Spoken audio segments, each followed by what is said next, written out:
പ്രയാഗ്രാജിൽ വെച്ച് നടന്ന മഹാകുംഭമേളയിൽ വെറും 100 രൂപയ്ക്ക് രുദ്രാക്ഷമാല വിറ്റിരുന്ന ഒരു 16-കാരി ഉണ്ടായിരുന്നു. ഇൻഡോറിൽ നിന്നുള്ള വെള്ളാരം കണ്ണുള്ള ആ പെൺകുട്ടിയുടെ പേര് മൊണാലിസ ബോസ്ലെ എന്നായിരുന്നു. കുംഭമേളയ്ക്ക് വന്ന ഒരു ഇൻഫ്ലുവൻസർ അവളുടെ വീഡിയോ ഷൂട്ട് ചെയ്ത് സോഷ്യൽ മീഡിയയിൽ പോസ്റ്റ് ചെയ്തു.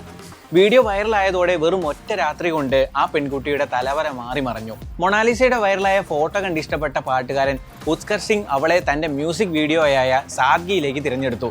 ജൂൺ 14 പ്രീമിയർ ചെയ്ത ഈ വീഡിയോയ്ക്ക് വെറും 6 ദിവസം കൊണ്ട് യൂട്യൂബിൽ 1.6 മില്യൺ വ്യൂസും 82,000 ലൈക്സുമാണ് കിട്ടിയത്. ഇതുകൂടാതെ സംവിധായകൻ സനോജ് മിശ്രയുടെ പുതിയ ഹിന്ദി സിനിമയായ ദ ഡയറി ഓഫ് മണിപ്പൂരിൽ ലീഡ് റോളിലേക്കും മൊണാലിസയെ കാസ്റ്റ് ചെയ്തിട്ടുണ്ട്.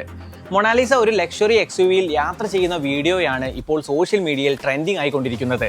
തന്റെ പുതിയ മ്യൂസിക് വീഡിയോയുടെ റിലീസിന് പോകുന്ന മൊണാലിസയുടെ ക്ലിപ്പാണിത്.